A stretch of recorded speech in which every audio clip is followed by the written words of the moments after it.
Hi everyone, today I thought I would talk about some books that have gotten popular from TikTok and whether I think they are deserving of the hype or not. I really like these videos because it's fun just to have an open discussion about the books. Some of them I'm like, yes, I am part of the stan community, this is the best thing ever. And some of them you're just like, I don't understand why this is so popular, I don't get it. So let's get into it.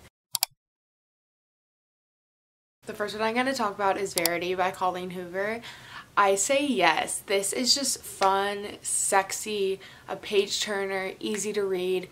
If a friend that doesn't read asks you for a book recommendation, this is the one that I always recommend. I gave the book 4 stars, so it wasn't like a perfect 5-star read, but I really liked it and I finished it really quickly. It was super entertaining. So the main character is this woman named Lowen, and she has been hired by this family. So the man that hires her is named Jeremy, and he is married to this woman named Verity, and Verity's the author, but she's gotten sick and she can't finish the book. So they hire Lowen to basically read everything she's ever written and try to finish the book in her writing style. So Lowen has to move into their house and creepy things start happening, and she starts wondering what's going on with Verity, if Verity's actually in a coma. And from reading Verity's work, she discovers some very dark secrets about their family. I would definitely recommend this if you want a fun summer read. I feel like everyone has read this, but if you haven't and you want a page turner for like a plane or on the beach, definitely read this book. It's not like a super profound literature book that's gonna change your life, but it's fun. Then we have Cleopatra and Frankenstein. So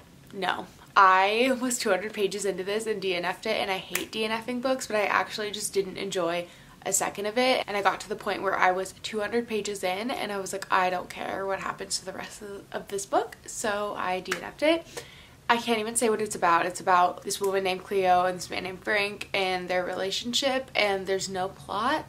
That's it, but I've seen it everywhere and I don't know why. Okay, then I'm gonna go with the ACOMaf series. So I've only read the first 2 books, but this series is extremely hyped up and I like it. I would say give it a try if you're curious. You know, I don't think it's like the best series ever written, but if you're into fantasy, the world building is really fun. The first book's a little slower, but the second book, there's just always something happening. It's about this girl named Feyre who's human, and she kills a fairy, which is not okay.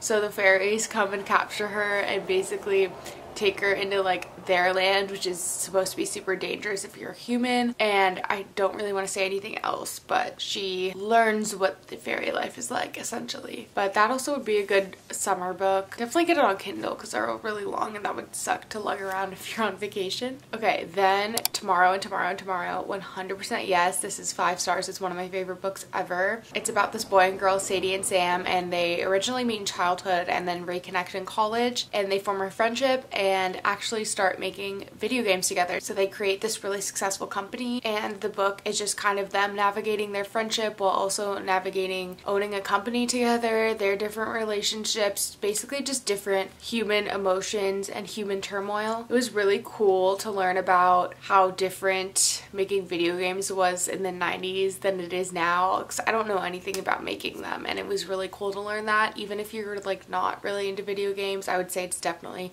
based more on their relationship than actually on making video games, but learning about the making video games I really liked. I thought it was really cool. It's really, really sad. You become so attached to the characters. I literally felt like they were real people because they were so developed. It's my stan book. I love it so much. Definitely read it. Now let's talk about Rock, Paper, Scissors by Alice Feeney. No, I did not like this one. So this book is about this couple that's having marriage problems. The man has facial blindness, so he can't recognize faces, and they win a couple's getaway to a remote cabin in Scotland, and they think that it's gonna save their marriage, but they get there and weird stuff starts happening. But I gave this 2 stars because for like 80% of the book, it was just them talking about their marriage problems, and it didn't feel like a thriller until the very last bit of the book. And if I'm reading a thriller, I want it to be creepy the whole time, so I was just honestly bored by it. Yeah, that's all I'm gonna say. It was just not my thing. Okay, now Lessons in Chemistry by Bonnie Garmis. Yes, I gave this book 4 stars. Again, not like a perfect 5-star. There are some things I didn't like about it, which I'll get into. But it's about this chemist named Elizabeth Zott, and unfortunately she loses her job and she's a single mother. And somehow she finds herself hosting this cooking show on TV around dinner time, and she uses the show to speak to women across America with feminist messages, and she also throws some chemistry in there because she really misses her job. And it's about her navigating life being a single mother, about sexism if you're working in science. There were some things that I think were silly, and I think it kind of took away from the very serious message that the book is trying to give. Like, there were elements of magical realism in it, like the dog was way too smart, and the dog had an internal monologue, and like her daughter was too smart for her age to the point where like it wasn't realistic at all. So I think that kind of took away from the book personally, but I just love the message and the story, so I would definitely recommend it. Okay, then Mary Jane by Jessica Anya Blau. So this one's controversial. I feel like a lot of people didn't get the hype about this book, but I really liked it, and it was just really fast-paced and short and cute. So it's about this girl named Mary Jane. She's 14. She lives in a very conservative household, and she gets a nannying job to nanny for this family in her neighborhood. So the dad of the family is a therapist, and there's this rock star that's staying with them that's having addiction problems. So the dad is like helping him through his addiction problems for the summer. But because the family's so different from Mary Jane's family, they introduce her to a bunch of things. They're also Jewish, so like anti-Semitism has a little part in it. And the family smokes weed around Mary Jane, and she's like, whoa, like she's so enamored by this family because they're so different than anything she grew up with. So it's definitely a coming of age story, but it's not YA. Like, it has not inappropriate, but like adult themes in it. It's cute. It's like a happy feel-good book, so if you need that, I would recommend this. Okay, then Everything I Know About Love by Dolly Alderton. I feel like this one is all over the internet for good reason because it's just so good. So if you are a woman in your 20s or honestly even 30s, you need to read this, especially if you're like single or trying to figure out your life, or you feel lost, because everything the author is saying in there is so relatable. So it's by Dolly Alderton, and it's a memoir, and she shares just a bunch of stories from her 20s about her being so dysfunctional, partying, her friends settling down and getting married while she's single, and like trying to navigate her feelings of like being single where her other friends are prioritizing their husbands over their friendship with her. I read it when I was turning 25, and it hit me really hard because she also has these pages in it that's like everything I knew about love at 20, everything I know about love at 30, and they're completely different. And like personally, I really resonated with things she knew about love at 20, and now as I'm older, I'm like leaning more towards everything she knows about love at 30. So her life lessons like I've also learned throughout my life. It's also a great summer read. I don't even know what else to say other than read it because you will relate to some aspect of it. Also, her stories are just so funny of her drinking and partying in her 20s. Like, it's genuinely entertaining. Okay, then Normal People by Sally Rooney. So this one also is controversial. A bunch of people hate this book, but I love it. I am a stan. Like, I'm a huge Normal People stan. So it follows Marianne and Connell, and they went to the same high school, and they kind of have a relationship in high school, and then it basically follows them throughout college. And it's really interesting because it covers like coming of age in college, which I feel like a lot of books don't talk about. So Marianne's really nerdy and like bullied in high school, but then she blooms and is really great in college and has all these friends and is really smart, while Connell was like the popular guy in high school, and then he goes to college and it's just not for him. Like, he does not have a good time in college. And again, I feel like people don't really talk about like maybe not thriving in college and maybe how that particular college wasn't a good fit for you. But it's so heartbreaking. Like, they just have horrible communication. It's so frustrating to read because you're like, no, I want you guys to be together, but they can't communicate, which is just so realistic. Like, the whole reason why I love the book is because it's so realistic. It's not like a fluffy romance book. The problems they face, people actually face in real life. The TV show is also really good. I would definitely recommend the TV show. Okay, then My Year of Rest and Relaxation. I also loved this. I gave it 3.5 stars though because I got kind of bored during it. It's very repetitive, but it's about this girl who is not named throughout the whole book. So the narrator does not have a name, but her parents pass away, and she is left all this money from her parents, and she is just so depressed and unwell that she wants to sleep for a year.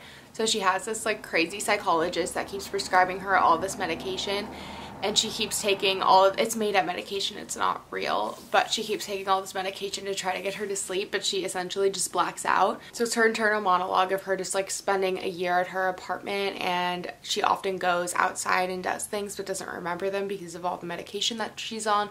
So she'll wake up and like will have these things in her apartment that she must have bought like at the bodega last night, but she doesn't remember. And she's the most insufferable character, and that's also why I really liked it, because I kind of like reading crazy, weird, horrible characters because I just really like psychoanalyzing them. That's also why I loved this book, because I was like psychoanalyzing her the whole time. It's definitely not for everyone because she's such an insufferable character. There's no plot. So if you don't like that, that might not be for you. But it was just like super different than anything I had ever read before, and yeah, I loved it. Okay, then The Seven Husbands of Evelyn Hugo by Taylor Jenkins Reid. I love this book so much. I gave it 5 stars, but I do understand why some people don't like it as much because it can be slow at times, and I did find myself like getting kind of bored in some chapters. But essentially this girl Monique has been assigned to interview this famous actress Evelyn Hugo, who's really old now, and Monique doesn't understand why she's the person that was chosen, but Evelyn only wants Monique to be the person to interview her. So the whole book you're like kind of trying to figure out why Evelyn picked Monique to interview her. And it is called The Seven Husbands of Evelyn Hugo because she did have 7 husbands. So you pretty much go throughout her whole life, how she became an actress, the different men she was with, different aspects of her career where she became really successful, and the one true love, which I'm not gonna say, but her actual true love is uncovered in this. I just thought this book was so impactful. It was so good. It made me really emotional. At the end, obviously, you find out why Evelyn chose Monique to interview her, and I loved learning about how Evelyn was hiding her one true love from the media while she was dating all these other men. It was just a really interesting story. Would definitely recommend. Also a good summer read. Then I'm going to talk about The Secret History. So I think that this is going to be a modern classic. So there's this group of students, and at the beginning, one of the students named Bunny dies, and basically the whole book you're learning what led this group of students to kill Bunny, why they did it, and then the psychological effects after killing Bunny. All the students are a part of this really culty, exclusive Greek program at the college. All of the characters are absolutely horrible, insufferable. The main character doesn't have a lot of money, but all the other people at the school do, so it's kind of about him not wanting to ask for money or show them that he doesn't have money. So class plays a really big part of it, and the writing is just incredible. I definitely want to read The Goldfinch, which is another book by the author, but it's really dense writing, and I was just so amazed by how much she had to research about the Greek history that they were studying because it was such a big part of the book. I think it took her 10 years to write. I think I read that somewhere. And you can totally tell because it's just so incredible. Like, I was just amazed that she wrote that. But that is all I'm gonna discuss today. Let me know if you've read any of these and your opinions on them, or let me know any other books that you want me to read and review. I'll do more book videos soon. I've just been in a reading slump, honestly, and I haven't been reading very quickly, so it's kind of hard for me to do reading videos. Also, I hit 300 subscribers, so I just want to say thank you so much. It's so exciting. Subscribe if you want to see more book videos. Thanks for watching. Bye!